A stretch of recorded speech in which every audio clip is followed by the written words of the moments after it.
నమస్తే, welcome to 99 TV. నేను జ్యోతి. Updates చూద్దాం.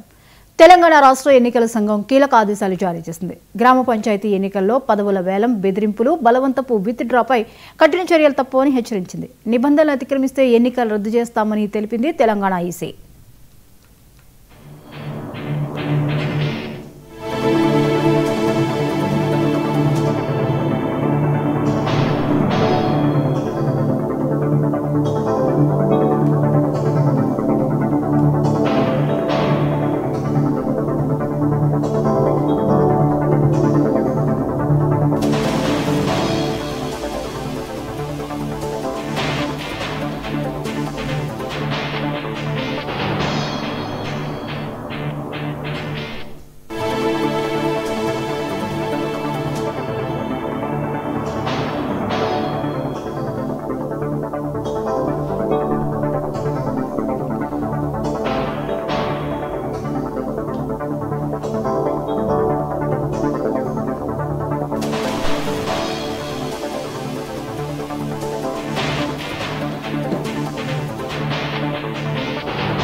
తెలంగాణ రాష్ట్ర ఎన్నికల సంఘం కీలక ఆదేశాలు జారీ చేసింది. గ్రామ పంచాయతీ ఎన్నికల్లో పదవుల వేలం, బెదిరింపులు, బలవంతపు విత్డ్రాలపై కఠిన చర్యలు తప్పవంటూ హెచ్చరిక చేసింది.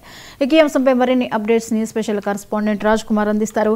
రాజ్ కుమార్, తెలంగాణ ఈసీ ప్రత్యేక ఆదేశాలు అయితే జారీ చేసింది. ఈ విషయంలో గ్రామ పంచాయతీ ఎన్నికల విషయంలో పదవుల వేలం గానీ, బెదిరింపులకు గానీ, అలాగే బలవంతపు విత్డ్రాలు ఇలాంటివి ఏమైనా జరిగితే తీవ్రమైన హెచ్చరికలు ఉంటాయంటోంది. వివరాలేంటి? జ్యోతి, తెలంగాణ ఎన్నికల సంఘం ఇప్పటికే అన్ని గ్రామాల్లో ఇప్పటికే నామినేషన్ల ప్రక్రియ మొదలైన నేపథ్యంలో గ్రామాల్లో కూడా ఏదైతే ఏకగ్రీవం కానీ లేకపోతే విత్డ్రాలకు సంబంధించినటువంటి బెదిరింపులకు పాల్పడితే పంచాయతీ ఎన్నికలు ఎక్కడైనా అంటే వేలం వేసినా కూడా దీనికి సంబంధించి గ్రామానికి ఇన్ని లక్షలు ఇస్తే పదవు ఏకగ్రీవం చేయాలనే ఆలోచనతో ఉంటే మాత్రం వారిపై చట్టరీత్యా ఏదైతే చర్యలు తప్పవని కూడా ఏదైతే ఎన్నికల సంఘం కూడా చెప్పడం జరిగింది. తెలంగాణ ఎన్నికల సంఘం సంబంధించి ఇప్పటికే అన్ని ఏర్పాట్లు పూర్తి చేసిన నేపథ్యంలో ఇప్పుడు ప్రలోభాలు కాకుండా అదే విధంగా ఎక్కడ గ్రామాలకు సంబంధించి సజావుగా ఎన్నికలు సాగేందుకు కూడా అన్ని ఏర్పాట్లు చేసిన నేపథ్యంలో ఇప్పుడు పదవులకు సంబంధించి వేలం, అదే విధంగా భయభ్రాంతులకు గురి చేసే తమ దృష్టికి కొన్ని వచ్చాయని కూడా వాటి అన్నిటిపై గట్టి నిఘా ఏర్పాటు చేసి వాటికి కీలక ఆదేశాలు కూడా జారీ చేయడం జరిగింది. ఒకవేళ ఎన్నికలకు సంబంధించినటువంటి దాంట్లో వాళ్ళు నామినేషన్ వేసే ప్రక్రియలో ఎవరైనా బెదిరింపులకు పాల్పడడం కానీ లేదైనా ఇంకేదైనా అక్కడ వెళ్లకుండా ఎన్నికల దానికి సంబంధించినటువంటి పోలింగ్ కేంద్రం వద్ద వెళ్లకుండా చేస్తే కూడా వాటిపై చర్యలు కూడా తీసుకుంటాం అని కూడా గట్టిగానే హెచ్చరించడం జరిగింది. చూడాలి, ఎందుకంటే ఇప్పటికే గ్రామాల్లో కూడా ఎన్నికల వేడి వాతావరణం చోటు చేసుకుంది. ఎందుకంటే నామినేషన్ల ప్రక్రియ కూడా మొదలైంది. ఇలాంటి ఇప్పుడు ఇలాంటి ఎన్నికల సంఘం ఇలాంటి నిర్ణయం తీసుకోవడం ఒక చర్చనీయాంశమైంది. ఎందుకంటే గ్రామాల్లో చాలా గ్రామాలు కూడా ఏకగ్రీవం అవుతుంటాయి. ఆ ఏకగ్రీవాల్లో మాత్రం చట్టబద్ధంగా ఉంటే పర్లేదు, కానీ లేదు కంపల్సరీ ఇది ఏకగ్రీవం కావాలని చేస్తే మాత్రం చర్యలు తప్పవని ఎన్నికల సంఘం చెప్పింది. సార్ రాజ్ కుమార్, ఇంతకు ముందు కూడా మనం చాలాసార్లు చూసాము ఏకగ్రీవాల సంఖ్య ఎక్కువగా ఉండేది. సో ఈ హెచ్చరికలతో అభ్యర్థులు దీని మీద ఎలా స్పందిస్తున్నారు?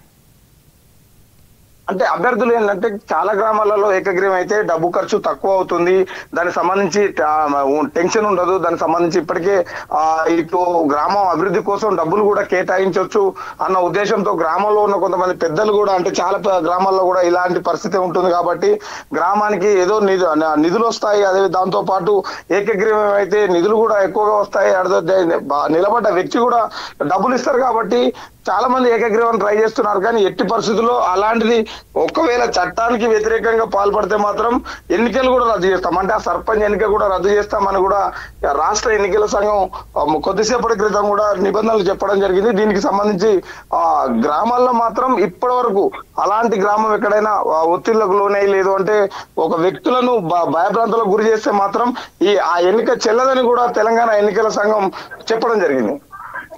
Right, thank you Raj Kumar.